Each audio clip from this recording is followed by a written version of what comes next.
Welcome to the Gold Standard here on the 440 Sports Network. That is Emma Lingan. I am Braden Gall. We are brought to you by Sinkers Beverages. Hope everybody had a wonderful and amazing Christmas / Hanukkah / Kwanzaa Festivus for the rest of us. Whatever it is you celebrate, I hope it was wonderful. Emma, good afternoon on this New Year's Eve. Good afternoon to you. I got it right. That's like 3 weeks in a row. If you want to get yeah, thank you. If you want to get into the comment section on this New Year's Day, we have Preds hockey starting in like an hour.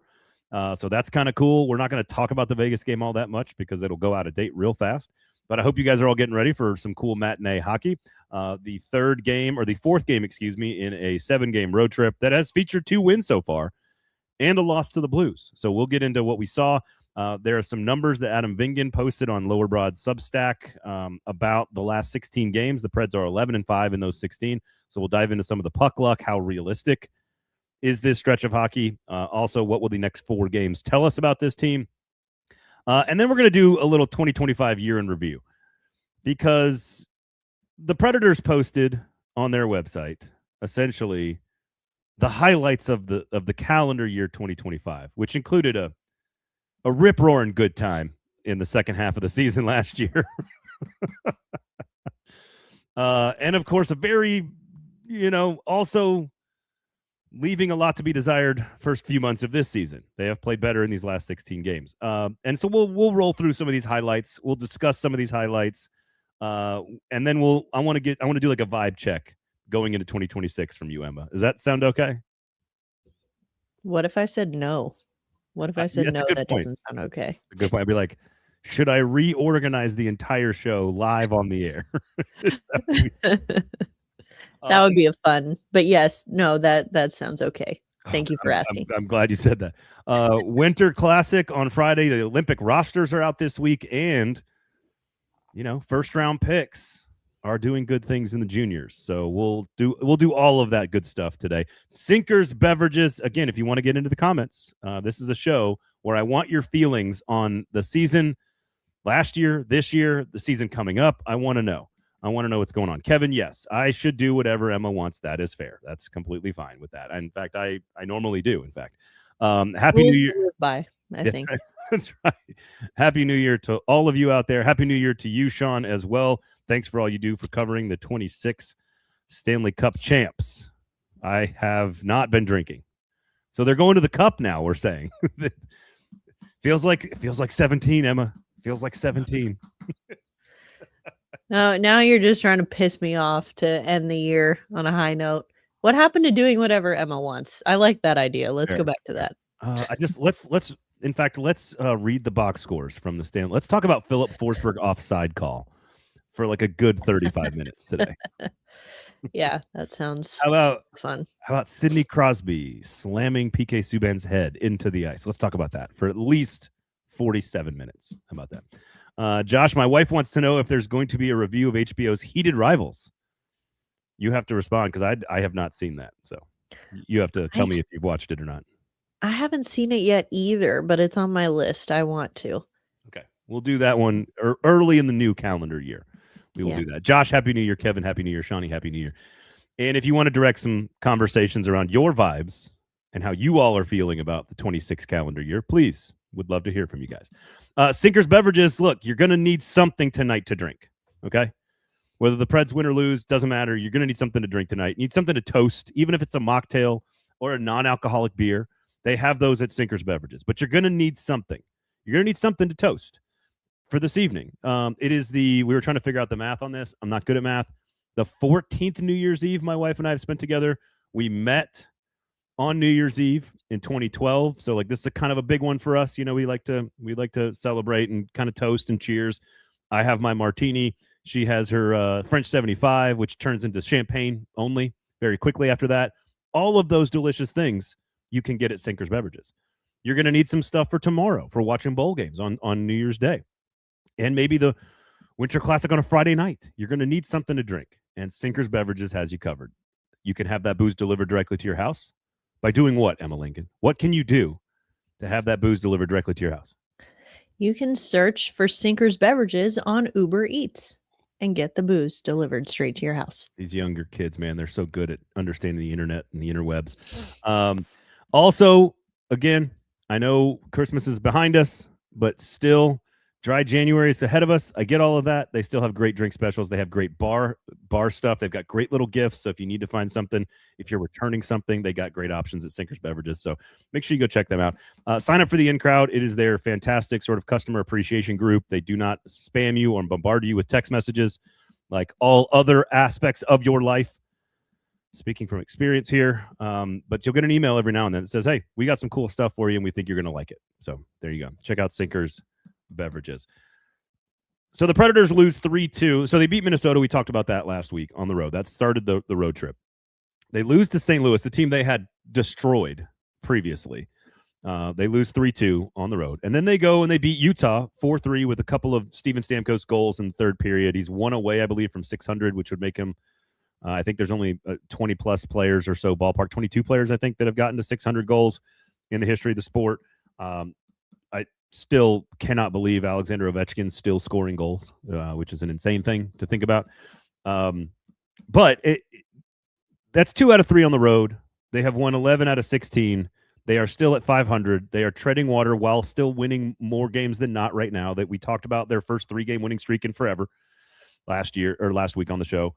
I think Roman Josi, starting out the scoring in the third period or in that second game, I think is starting to find a little bit of offensive explosiveness, a little bit more convicted in his movements. I don't know if that's tied to last year or the injuries or his diagnosis. I don't know, but it does feel like he's being a little bit more assertive. What'd you make of the last 2 games, Emma? We'll start there before we get into pouring a cold bucket of water all over this 11-5 record.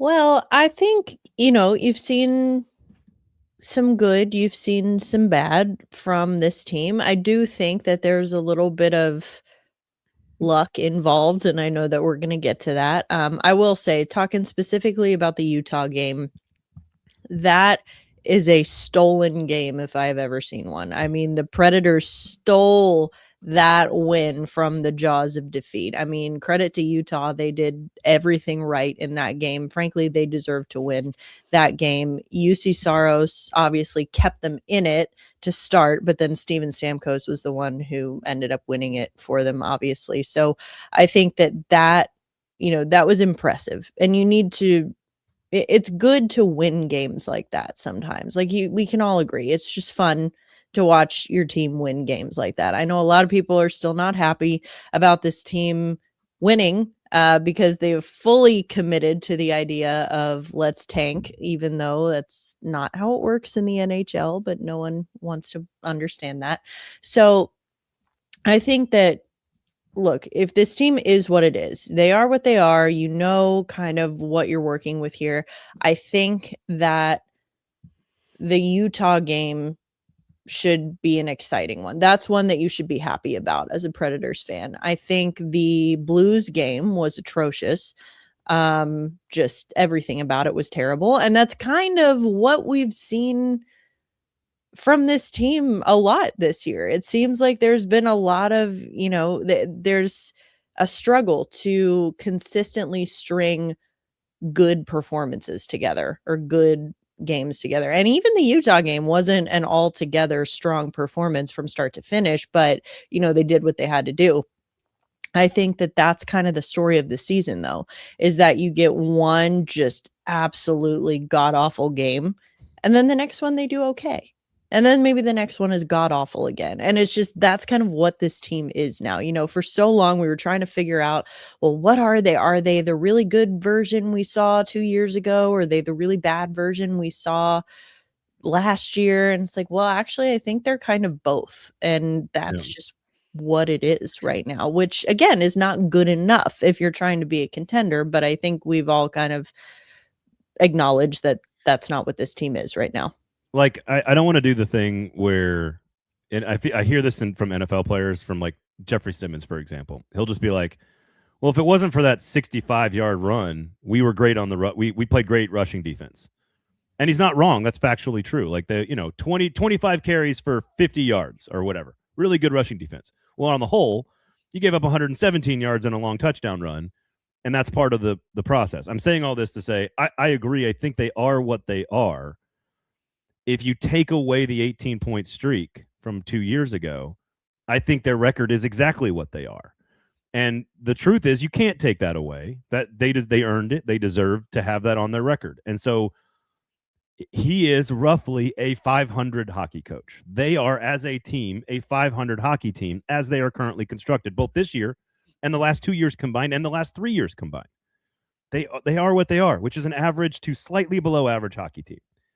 And I think if you were to take that 18-game streak and make it like a normal, successful streak, right? Let's say it's like they're like 11, 5, and 2, whatever, like a normal run of hockey where you're playing pretty well. And you put that on their record instead of 18, I think that's what they are. They're a slightly below average hockey team over the last 2.5 seasons. And if you look at the metrics, and I guess we could do this now. Winning, says Kevin, bah humbug. I like that. Josh says, you're right, Kevin. They'll eventually settle back to the mean. We'll get to some of your comments here momentarily. Shawnee says Utah without Cooley is the Shamuth. I like that. We'll see a much different team on the 24th if he's back. I agree with you there. So let me put this. These are the graphic. This is the graphic that Adam threw up at the Lower Broad Hockey chat, which is the first 22 games. It's last year's numbers. The first 22 games played where they were really, really bad. I want to say they were 6-12 and like 4, I think. And then the past 16 games where they've gone 11-5. And for those, you can, if you're watching on YouTube and you're watching on Twitter or Facebook, you can catch it there. But goals for last year, 31st in the league. Goals for in the first 22 this year, 32nd in the league. So actually worse, even though it's hard to do that. Goals scored in the last 16, tied for 4th in the NHL. The problem with that is that the XG, which is expected goals for, Emma, has not changed basically at any point during last season, the first 22 this year, or the past 16, which means right now at 4th in scoring they are so far above expected that it has to come back down to reality. Same thing with scoring chances, same thing with slot shots, rush chances, cycle chances, forecheck, ozone possession. They are not better in this 16-game stretch or in this season than they were last year. Maybe marginally better than they were last year in things like XG against or odd man rushes against or like a few places in there you can say, okay, they've made some improvement. But by and large, if you look at the numbers, again, 4th in scoring in the NHL in the last 16, only 24th in XG in that period of time, which means they are 2nd in goals for above expected, which is not sustainable, Emma Lingan. So I don't know what those numbers tell you. Anything different from what I gleaned from those numbers? No, I mean, that's the numerically based way, I think, of saying what I was saying before is like this team is very what we've been seeing for the last 16 games. I don't want to call it fool's gold. I don't think it's anything like that. I think it's exactly what it is, which is that this team sometimes can learn how to win and sometimes they can play really well and sometimes they can't. And, like even when this team is playing at their best, which as of right now, we can assume that the last 16 games has been their best because it's the best we've seen from them. It's still like the underlying numbers are pretty much the same. So it kind of goes to show you that even if they do, again, not trying to take anything away from them, not trying to say that there is no skill involved, anything like that. But I do think that there is quite a bit of luck involved in some of these wins. Again, even the win against Utah, like Utah played a really, really strong game. I think the Predators, again, stole that game because of a couple very strong individual performances by the Predators. But I think overall, this is a team that, of course, obviously they're not even close to being the best in the league, but they're doing enough. They're doing just enough to win games. And that's, it's fine if you want to stay in the middle. And that's just kind of where they are. They're still in the middle. It's the most likely scenario is they probably just go like 2-2 over these next 4 games. They play Vegas on Wednesday. Today, obviously. They'll play Seattle on Thursday back-to-back. They'll play Calgary on the road on Saturday and Edmonton on Tuesday. That's 2 really good teams and 2 really bad ones. Odds are they're 2-2. Is there anything you can learn, both positive or negative, if they go 4-0 or if they go 0-4? Does this stretch of road hockey change your opinion about the team at all? A road win at Minnesota is pretty good. A road win at Utah is pretty good. 2 teams ahead of them in the standings. How they got there, whatever. A loss to St. Louis is bad. And then they have 4 more. So does this 7-game trip teach you anything or change your opinion if they play extremely well in these next 4 or if they play poorly in the next 4? Not really. I mean, to be honest with you, not really. I think that something that we've seen a lot is that this team is like, again, I go back and I look at St. Louis. Like, the Predators are losing to teams that they should be beating. The exception has been I think they beat Calgary twice already this year. So that's a team you gotta beat them again. Most of their wins have come against bad teams. Right. Well, their wins have all come against bad teams, but their losses have come to bad teams too. I mean, there are teams that I think that you need to beat. I think you need to beat Seattle. Seattle has had their number in Seattle for the last couple years. I mean, they have not been successful there. I think you have to beat Seattle. I think you have to beat Calgary. If they manage to beat Vegas, I don't think that means anything. I don't think it's like, oh, they finally figured it out. I think it's like, no, you know what? They did just enough, just like they did just enough to beat Utah. I'm going to go like their losses are Utah at Toronto, at Montreal, at Winnipeg. That Winnipeg loss looks bad now, but that was a better Winnipeg. That was with Hellebuck, I believe, at the time. They lost to Anaheim, which we thought was a really bad team. Turns out they're better. Dallas, Tampa, Philly. Philly's a bad team right now, right? I believe. In the standings. They've lost to Philly twice. They lost to Vancouver, which is now terrible, but they were better then. At Minnesota. I'm not going to do the whole at the Rangers. You're right. That's a bad team that was absolutely atrocious at the time. Pittsburgh, Colorado, Florida, and then Winnipeg again, and Carolina, Colorado, Carolina. So they've lost like recently they've lost to only good teams. That St. Louis game notwithstanding. And so I don't think I changed my opinion of anything. If they were to go like 4-0 in this stretch and really they're 15-5 over 20. I think some of you guys in the comments, I think this is a good tie into what you guys, Philly's rolling right now. There you go. That's good. I haven't watched a lot of them. So at the time, now these two losses were earlier in the season, I believe. One of you, I think it was Shawnee that said something about this, or maybe it was Older Wise. See if I can find the right comment here. And that is here we go. The Preds are learning how to win even when they don't play their best. That they here you go, 2 out of 4. Kevin says they stay 2 to 4 points out of the wild card. These guys are own rentals. I'd bet my paycheck on it. Here's the one I was looking for. The Predators aren't the best team in the league, but they have enough to make the playoffs. If they can continue to win these games on the road, I think I give them a little bit more of a puncher's chance to be in the race. I still think the underlying metrics give me a lot of pause for that, but I don't know. Eventually, you have to just say Saros is stealing games and Stamkos is scoring key goals and Josi's back to playing aggressive hockey. And, the young kids are coming up and Ryan O'Reilly's still driving play in the center position. Like, eventually, you kind of have to just say, all right, maybe they're better than we thought they were going to be this year. Yeah, I still think I agree with you. Like, if this team manages to make the playoffs, I think it's going to be by the skin of their teeth. I don't think that they're necessarily, I don't want to say that they won't have earned it. Obviously, you have to earn it, but I think that there's going to be a little bit of luck involved, a little bit of, there's got to be some unexpected wins that are going to get you there. But even if this team does make the playoffs, I don't feel good about it. No matter who they match up against, I don't feel good about this team in a 7-game series against anyone. I think they're too slow and they're too easy to figure out if you're an opponent. Like it is what it is. Now, do want to go back to something you said that I think deserves a little bit more love. Ryan O'Reilly has been fantastic and Steven Stamkos has been fantastic of late. And I think that Ryan O'Reilly, one has a lot to do with the other. I think putting Stamkos on the line with Ryan O'Reilly has been huge.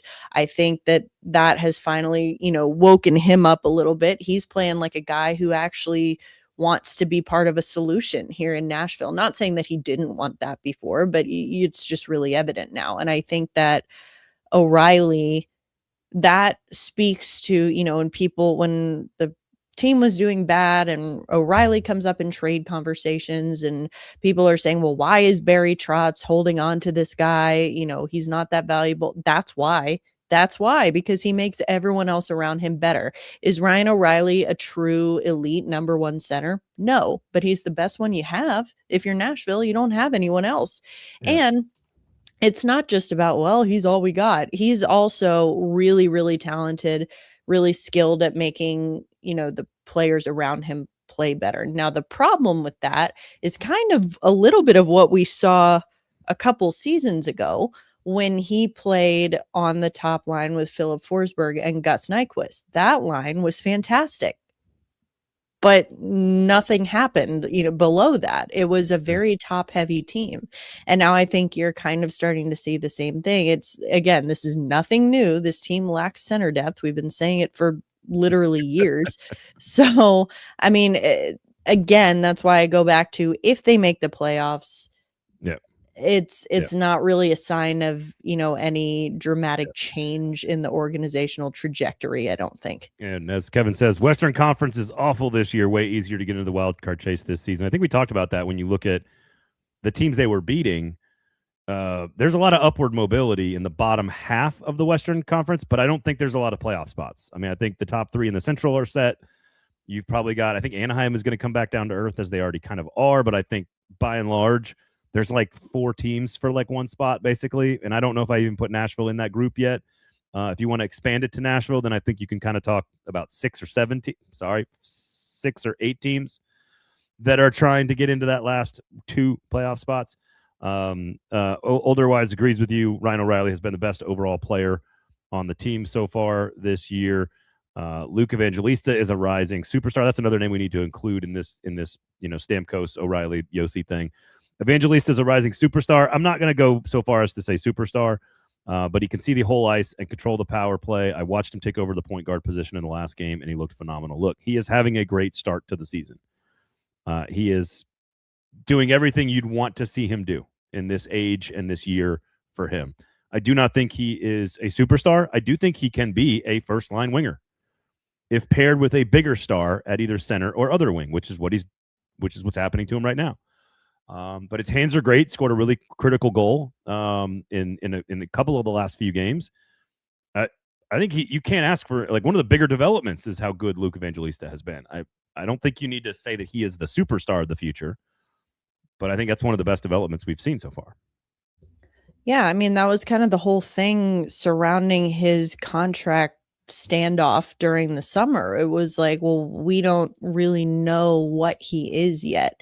Or we don't know what his ceiling is right now. We at the time almost didn't even know what his floor was, because it just felt like he hadn't been given enough chances. And, they have this standoff. He gets the contract, joins the team late after training camp, after, with preseason and everything. And I think that there was even more questions at that point. Well, he's missed all of camp. What are we going to get? And it's been, I think, honestly better than I expected. And it's good to see. Shawnee asked a good question here. There's no reason we can't be the 2023 Seattle Kraken team who snuck in and beat the Avs in the first round. The curse of the President's Cup is real. What do you think about that, Emma? Is that their upside? Sneaking in as an 8 seed and pulling an upset? I think the upside is sneaking in as an 8 seed. I agree with that. I think it ends there. I think it's a 4-2 loss like last time. I could see that happening. I could see them sneaking in to the playoffs. I don't see them pulling off an upset, no matter who the opponent is. I tend to agree. By the way, Ryan O'Reilly, 5 game-winning goals out of his 11 total goals of the season. So clutch scoring for him. And Stamkos is on pace. They're at 38 games right now. If he scores a couple more goals before he's at basically a 40-goal pace, which would be an improvement from last year as well. And so, again, I think Josi being more aggressive, feeling more comfortable, all these things are all good for the team right now. I want to see what they do in these next 4. That's kind of where I'm at on this. Like, let's see what you do in these next 4. Turn the calendar page to 26. And if you can continue this into January, I'm willing to look at fans who say, no, we got a shot. Because there seems like there's more of you in the comments than I expected today. Because most of you guys in the comments are like, tank. I am happy to see people saying, no, let's see if we can make the playoffs, man. Like winning hockey games is more fun than being awful. And it is more fun. It is more fun. I think, getting into the playoffs, again, I keep coming back to finishing last does not guarantee you the number one pick. The draft lottery exists. And also, a number one pick or even a top 3 pick, top 5 pick is still going to be really, really good for this team. It's going to be 2 top 5 picks in a row if that's where they finish. But either way, wouldn't you like to have some fun along the way? I mean, look, a lot of you want a tank, and I hate to tell you, but Barry Trotz is not going to let that happen. Ryan O'Reilly's not going to let it happen. Steven Stamkos isn't going to let it happen. Roman Yosi's not going to let it happen. It's not in their DNA. As long as all of those guys are still around, they're not going to, that's not going to be the message. It's not going to be, well, especially with Stamkos, they brought him in. They brought him in to say, hey, we're going to try to win here. Not, hey, we brought you in to babysit the kids until they're ready. So it's if a tank happens, it's not going to be intentional. And so wouldn't you rather see some fun along the way? It's about the friends we make along the way, right? It's having a little fun. Shawnee says tanking doesn't work. Thanks for coming to my TED Talk. That's not true when you look at San Jose and Anaheim and Chicago. How almost every Colorado, almost every dynasty has been built. Pittsburgh got 2 top 5 picks in a row and won a bunch of cups because of it. So I'm not saying that tanking is the thing that people do on purpose. And to your point about the great players, they're not doing anything on purpose. Barry Trotz, like you're not doing anything on purpose. So we'll see here. Josh, playing well is never a bad thing. I like to hear that from you, Josh. That's good. Let's see. This is really a good point here from Josh as well. There's still 2 months until the trade deadline. We'll know who they are by then, and a proper sell-hold decision can be made. I think that's the right approach because right now, nothing, in my opinion, has changed about Haula, Bunting, McCarron, etc. Like I think they should all be tried. You should try to get as much for them as possible. If I feel very differently by the deadline, then it's because the Preds have played very good hockey and have proven us wrong or proven me wrong. I agree with almost all of that, except I still think they keep McCarron. I think you can get a lot for Bunting at the deadline. I think that you have to move him. I mean, contending teams love a guy like Bunting. And Haula's stock has gone up this year in the last month or so. Depth center as well. That's a guy you got to move as well. But I think they keep McCarron personally. But the general sentiment is the same, that I think that if this team has not made a dramatic improvement, like right now we're talking about, they're kind of maybe almost in the mix, but not quite. If that hasn't changed by the trade deadline, that's all you need to know. That's how you know it's time to sell. You move on.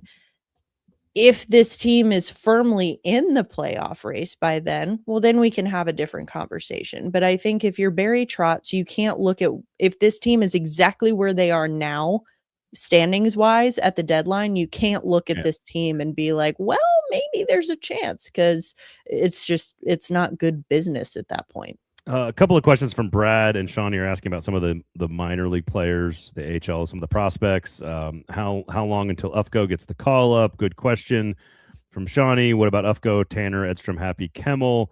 And then there was a question from Shawnee, I believe, at the very, very beginning about Riker Lee whenever we get there. And I'll just go ahead and include this one because he's in the farm system, of course. Would love to hear what you guys think about Riker Lee long-term. Rare stick talent that we haven't seen outside of Philip Forsberg. And so I wanted to bring that one up because he specifically came up when I had my long sit down with Scott Nickel over the summer and we watched film on all the rookies, on all the picks from this year's draft class. I asked him, I said, which is the one of all these players, like which is the one that got you, like you kind of across the board, everybody just kind of sat up in their chair a little bit straighter and reacted to it. And like he said, instantly, he said, Riker Lee. We haven't had that kind of skill talent on the power play in a long time. And I said, okay, that's interesting. And now he's playing on Team USA in the juniors, and he's, scoring goals. He's got those sick dangles on film everywhere. So we'll see. We'll see what happens. I don't know what to say about the prospects because I like Matthew Wood has moments where he looks totally like he belongs in the NHL, has the talent that got him drafted 15th overall. And then there's shifts where I'm like, I need to see some aggressive physicality from you that I'm not seeing yet. And he's still just such a young player. So I don't know what to say about Edstrom and Molendijk and Ufko and all these guys. Like, do I think Wilsby and Blankenberg have outperformed their sort of pedigree, let's say? Absolutely. Are they the long-term solutions that are going to block Tanner Molendijk and Ryan Ufko from playing if they're worthy? Probably not. So they can afford to kind of just be patient right now. They don't have to rush those guys up. And I think that's a positive. Somebody will get hurt in that defense core. There are all too many small people like in that group. Outside of the three behemoths, the other three are fairly small. Somebody's going to get hurt, and those guys are going to get a chance to come prove themselves. So I'm not super worried about it. I think if they still make trades at the deadline, which I would, as we've just said, the general sentiment is still that they should do that. Then you're going to see names like Edstrom being called up. Does Reed Schaefer belong, in the minors getting more seasoning? Maybe. Like, does Ozzy Weisblatt, do we want to see him back healthy? You want to see Zach LaRue back healthy? Like, yeah, it'd be better to see him healthy. But there are options. There are options here. And I don't think they're really in any hurry to do anything because they're still kind of in a holding pattern right now from like their strategy decision standpoint anyway. So it's not a terrible place to be. No, I agree. I think right now with the roster construction that you have, there's no reason to rush those players. I mean, what we had said regarding these younger players and the prospects, we had been saying, or at least I said, I was like, Barry Trotz, stop talking about Reed Schaefer. If you're not going to call him up, if you're not going to give him a chance, stop talking about him if we're not going to see him. Well, to his credit, we're seeing him now. And he got a good start. He's kind of settled back. I would say maybe regressed to the mean a little bit. But again, I think that is very much as well a product of this is a very top-heavy forward group. You got O'Reilly and whoever O'Reilly plays with on the top line, and then there's everybody else. And so I think that there is, there's no reason to rush those young players, as you said. Like, you're not rushing a tank. You're not starting to sell yet. If you start to sell, okay, fine. Then, then we can have that conversation. Like you said, if guys get hurt, not just that they're little, but I mean, the Olympics, the schedule is weird. Like we've seen a lot of injuries this year around the league because of the schedule being so tight. So right now, I don't see a need to rush them. So Kevin's alluding to this 9 minutes time on ice a night will absolutely regress you to the mean. I'm curious if you think that the younger players, like, is it smart to bring them along at 9-10 minutes a game and just kind of, I don't want to say like kid glove it. I don't know what the right analogy is, but sort of just be very particular about how they're deployed? Or is it like, man, you just got to throw them out there and let them like I parent a little bit more like the second one, which is like the value of a skinned knee, right? Like you got to learn not to, if you're going to, if you're going to fall off your bike, you got to learn to do better on the bike. And I'm not going to teach you that. You got to figure it out yourself. So I don't know what strategy do you like better? Well, we know which strategy Andrew Burnett likes better. I mean, we've seen it for the last couple of years. I mean, he's not going to throw the kids into the pool unless they have their arm floaties on. Like, that's just kind of how it is. And he's going to limit you to 9-10 minutes a night. I don't know that it's even worth having the discussion of, which is better, because it doesn't matter. Andrew Burnett, we know which one Andrew Burnett thinks is better. So we know that is going to be what happens. I mean, well, let me rephrase it then. Would you like to see more minutes for Matthew Wood and Reed Schaefer? Yes, but see, here's the thing. And here's the problem with the way that this roster is constructed. I'd like to see guys like Matthew Wood and Reed Schaefer, more so Matthew Wood, I think, because I think his skill set fits better. But I think that I would like to see Matthew Wood get more time on a line with Ryan O'Reilly. But then that means you move Stamkos somewhere else, and then Stamkos goes cold again. So you see the problem here. It's like getting more minutes. It's not always as simple as that. It's about, well, who are they playing those minutes with? What are the opportunities that they're getting? What's the chemistry like? And the problem is that this team and momentum is so fickle with this team that as soon as they find something that works, which right now it's more or less working, you have that Stamkos O'Reilly combination. It's like, all right, nobody move, nobody touch it. Like, we're just going to ride this out until it stops working, and then maybe we'll change it up again. So that's the problem. It's like, in theory, yes, I would love to see guys like Schaefer and Wood get more minutes, but in practice, in execution, I don't know how you do that with this team. You trade some of the veteran players. This is how that happens. Older Wise says Brady Martin is having a great tournament again, talking about juniors. He's playing on the Canadian team, wherever that's being played. I think we can kind of touch on this stuff before we move on here.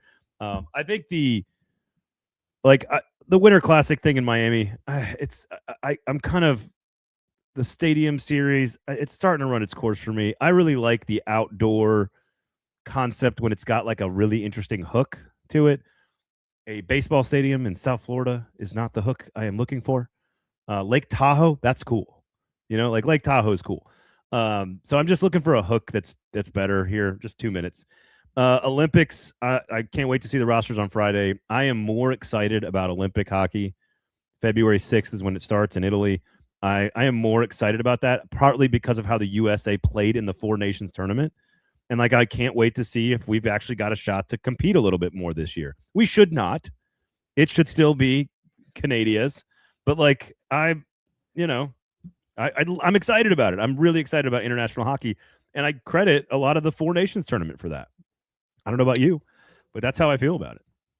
Yeah, I mean, it's so interesting, the Four Nations tournament, how much has changed since then and as a result of that. I think that you're looking at, for example, Team Canada, they announced their roster today.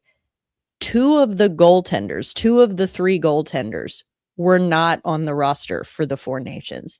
So you got Jordan Binnington and two other guys. And I think obviously goaltending is the one area where US has always had the advantage. And I think that is maybe a little bit less the case right now, where you have Darcy Kemper and Logan Thompson in there now, who have been playing really, really phenomenally this year. US, you still have, your old faithful. It's Connor Hellebuck and Jake Ottinger.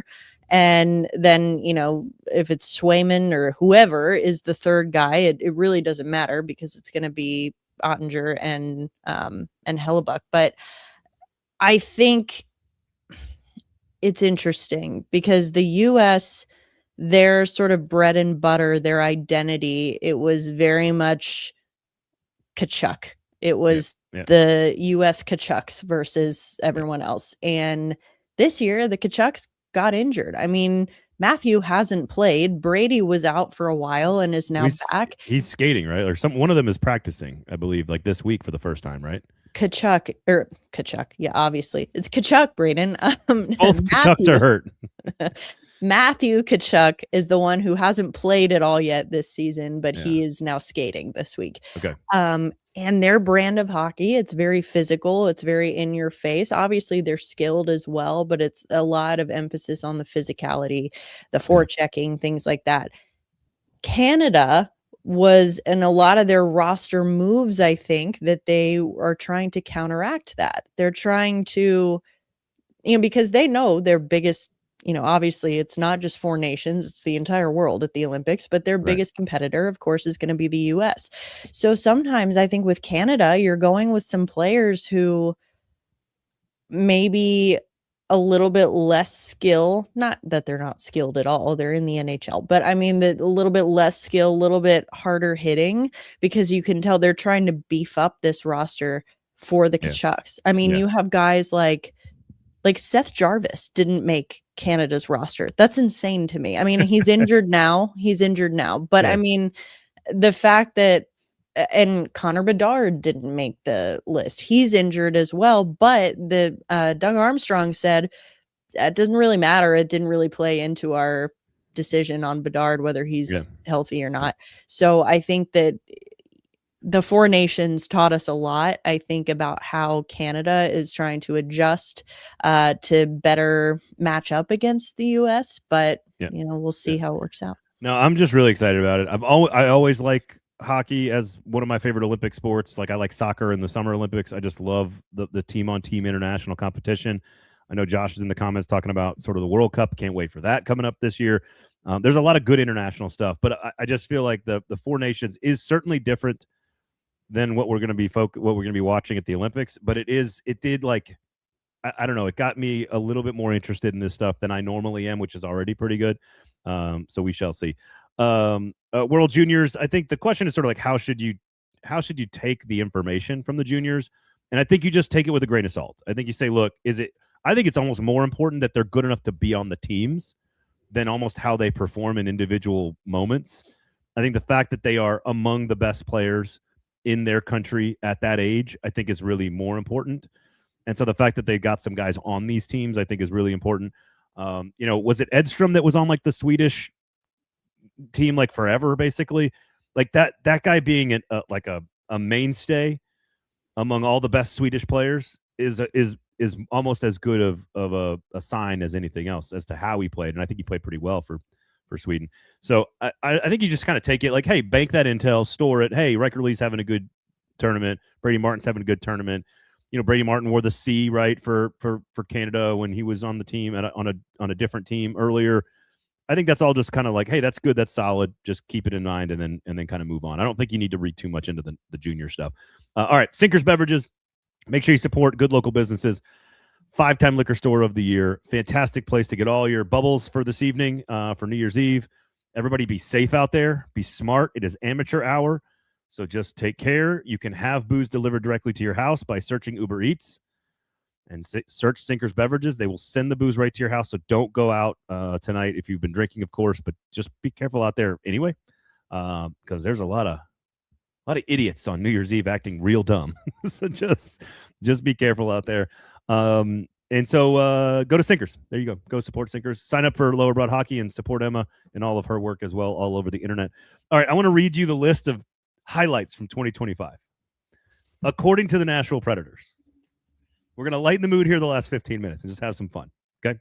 This is the 2025 year in review.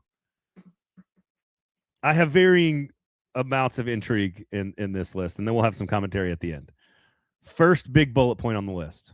1,000th win in franchise history. This was back in January.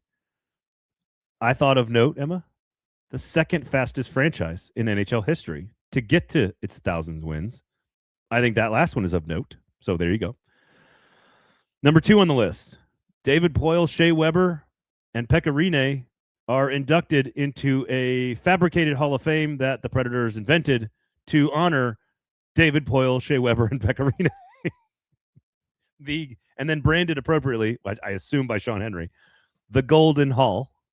That's number 2. Number 3, the first ever 4-goal comeback in franchise history against San Jose in January of 2025. In April, Emma, big one here for fans. Bridgestone Arena upgrades announced. Highlight of 2025. The next one on the list, I think they're 12 here. So number 5, Preds, a couple of Predators. I believe it was Michael McCarron and Brady Shea won USA gold at the IIHF World Championship. So a couple Preds there. First time the U.S. has won gold in that, I believe, since 92. In 92 years. Sorry, not since 1992, but in 92 years. One of the bullet points was all of the summer deals that brought headline acts like Eric Holla and Nick Perbix and Nick Hague to town. That was a bullet point highlight of 2025. Brady Martin drafted top 5 in the NHL draft. That was a highlight of 2025. Shea Weber inducted into the Tennessee Sports Hall of Fame. Brady Martin on opening night becoming the second youngest player in Predators history to make his debut. Next bullet point, going to Stockholm for 2 games with the Pittsburgh Penguins. Never mind how they went or the conversation around the team when they got back. Don't worry about any of that. A couple more here. You'll get to the end soon. Terry Crisp and Pete Weber inducted into the Golden Hall, or announced that they're going to go into the Golden Hall, I guess. Thanks for not including the SNL skit with Miles Teller, Braden. Actually, that's one of my personal highlights of the year. Here we go. Got 2 more to go. Stamkos scores 4 goals in a game. I think there's only the 4th person in Preds history to do that. And get this, another huge highlight of the 2025 season.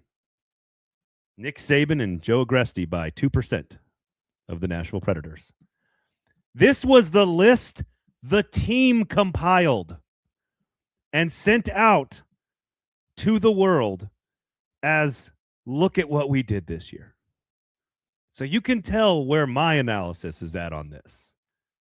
Woof, y'all. Woof. I will say, as the you wrote this and published it and said, look at our great year. As the person whose job it was to write this list when I was there, I am cringing at this now because I was like, my God, if I had to write any of this. I mean, at least I got to write about things like David Poile retires and Barry Trotz takes over. I mean, that's pretty significant. But I mean, listen, I think poor Brooks. Poor Brooks. This is very telling. Shout out Brooks. He's just doing his job. But this is very, very telling, I think, of the organization. Now, a lot of this is coming from the marketing department. This is coming from the 501 Broadway people. This is not coming from the team. It's coming from the marketing department. So it's like Golden Hall. Preds announce exciting plans to upgrade, transform Bridgestone Arena. Literally that, highlight.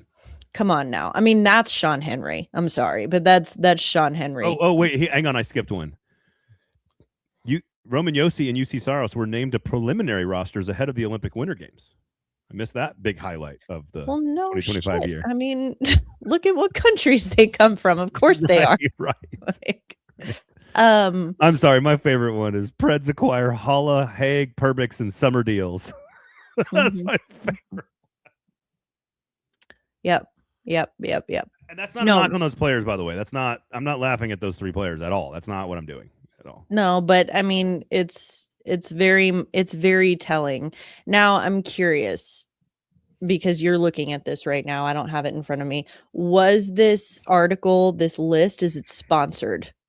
Did it have like a sponsor attached? Where would it be at the top? No, maybe in the photo or in anything else. Okay, then see, I was going to try to save him a little bit here, because I was going to say, a lot of times when I was there, we had to write things like, or publish things that it was like, oh, this game recap, but no one wants to read a game recap if they got shelled 9-1. Right, but we still had to put it out because it was sponsored by whoever. And frankly, you should write a game story for every game. Like, that's actual information, Like, yes, but the idea was like promoting it. It's like, why are we going on social media to say, hey, everyone, read the game recap? Yeah. You don't need to read the game recap. But the point is, I was trying to... Did they know they didn't have to make a list? See, okay, so that's it. I was trying to throw Brooks a bone here. I was trying to say, like, well, maybe they did have to. Maybe, because the sponsorship team, they sell things without talking to the marketing department. Right. That was really fun part about me working there. Hang on. Preds travel to Stockholm for NHL Global Series. Just the traveling was the highlight, because you obviously can't talk about the 4-0 loss, although they did have a nice win in the first game. Oh, I forgot about this one. I missed this one. And this is a great thing that happened, but the fact that it's on this list is really concerning to me, just in general. And it's very telling, as many of you are saying.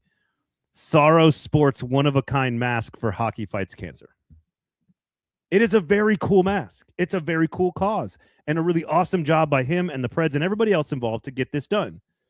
That is not a highlight of your year. That is conducting normal business. That is what you should do as an organization and a member of a community all the time. You don't get credit for that. And again, I know that's not what they're doing. They're not like, hey, look at us. this whole thing is They just kind of are, though, because it's like, why let's put, take like, as much attention away from what happened on the ice and look at things that happen on the ice and really, or off the ice rather, really hype those up. Like Nick Saban buying 2% of the Predator. Like, come on. to your point, on the ice things that are listed here. Stamkos scores 4 goals. Okay, that was a great highlight. That's a legitimate highlight. Like, way to go. Yes. Super fun night. Great night for Stamkos and Preds fans. That's one. That's one. That's it. Brady Martin makes NHL debut, second youngest player in franchise history behind Scott Hartnell. That's on the ice, a hockey thing. That's 2. I'm not talking trades or draft picks or being named to Olympic rosters. Do you count 2 players and, oh, by the way, head equipment manager and video coach also winning gold medals for Team USA? Do you count that as being on ice or no? No, I mean, it's a personal highlight for those people, but not for the organization. Down 4-goal comeback. That's on the ice against San Jose. That's 3, right? Yeah. Okay. And recording their 1,000th victory. That is 4 moments in an entire calendar year of hockey. Like, why Matthew Wood's hat trick would be on there, I feel like. Why would you not put Matthew Wood's hat trick on there? A rookie who's 20 years old gets a hat trick? Because we don't want to talk about how that game ended. We don't want to talk about that was the Rangers game that they that's true. That's true. Yeah. The hat trick was in garbage time. I'd love to see Brooks like pitch his boss like garbage time hat trick by Matthew Wood and blowout to Rangers. Let me tell you what. Can I put this on the list? Brooks did not come up with this list. I can tell you that right now. I know. But again, like 4 things, 4 times you have a professional hockey team and you played, I'm going to say ballpark 82 games. I'm going to say you played 40 in the spring and 40 in the, I know it's not exactly, but like ballpark it here, right? You played half the year in this fall on this team and you played half the year in the spring on that team. And you had 4 moments that you thought were worthy of highlighting. And this is state-run radio here. And I cannot do Caroline Levitt's voice. I don't have the Botox in the face yet to do Caroline Levitt's voice here. Somebody requested me do it like a White House press secretary. I don't know how to do that. I just read it and I go, like, there's a couple like the 4-goal comeback, the 1,000 points, the Brady Martin and Stamkos. Those are all legitimately interesting accomplishments.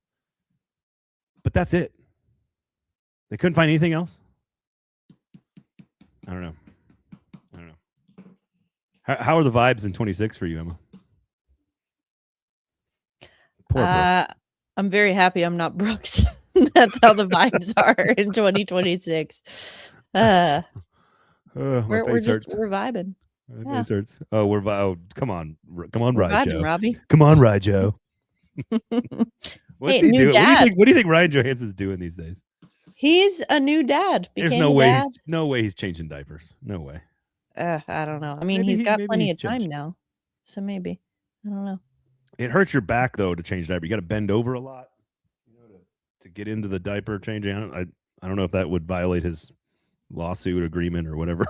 Doesn't matter. His contract's over now. Yeah, that's true. Oh man, I don't know why that hit me so hard when I read it this morning at like 8:30 in the morning. Maybe I just was like, oh, this is better than coffee.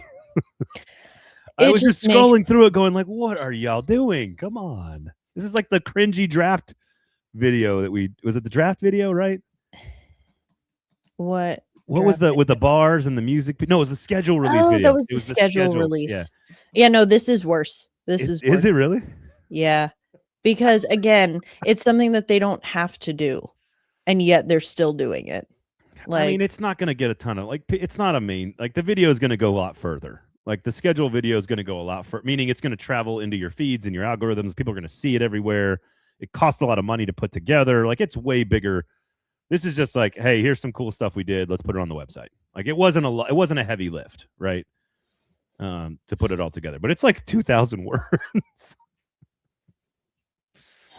Oh man. Honestly, I think again, from my experience, this list, the fact that it was not only the contents of the list, but the fact that it was published at all. I think very much speaks to the mindset of the Predators organization and the fact that they are very not on ice oriented as an organization internally. No matter what they try to sell you, that is just kind of how they see it, because you know what? It's an entertainment town in Nashville and they're going to draw fans either way. So yeah, and that's ultimately where I wanted to ask you, sort of like, well, so what are the vibes? Like, off the heels of reading that, which does encapsulate the season, unfortunately not the way they wanted it to. For me, it encapsulated the year of, man, this was a brutal year. If you are a fan of the hockey team, this was a brutal calendar year to be a fan. And I want the vibes and people's feelings to be different in 26. They're clearly playing better hockey, as we've talked about on the show today. So there are reasons to be a little bit more optimistic. But fans are frustrated with Barry Trotz and his decision-making. They don't trust him. Fans are frustrated with Andrew Burnett. I think people maybe are coming around on some of that. I don't know. But they're frustrated with his decision with ice time for young players and holding Marcia Show accountable last year and on and on and on. They're frustrated with the draft process and taking Martin, even if he is and does end up being one of the best players in the draft. People were frustrated with that pick.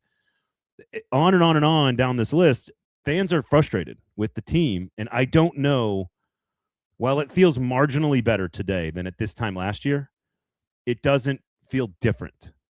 And I don't know how to sell to people that 26 will be different. I think next year in the spring, in the fall, this time next year, after another draft class and after some growth and development and maybe some trades, maybe some offseason acquisitions, maybe some changes in the front office, I don't know. I think people will feel different in October of next year.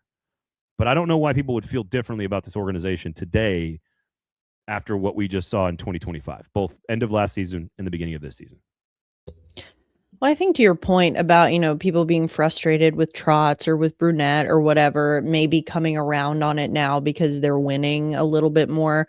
I don't even know that people have necessarily come around on it, because, as soon as they start losing again, and it's going to happen, then everything is going to come back up again. I think people are just not bitching about it as much right now, frankly, or they're bitching more quietly because the results aren't as bad. They're still not great, but they're not as bad.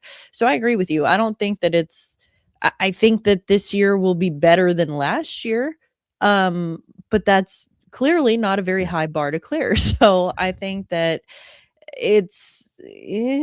I mean, you can only go up from here. I don't know how to put a positive spin on that, but it was brutal. Three halls of fame, some summer free agent moves, a draft pick, an IIHF USA World Championship gold medal, a couple of moments on ice. Not even the an ownership tweak, and not even the Hall of Fame. It was the Predators golden whatever and the Tennessee Sports Hall of Fame. Okay.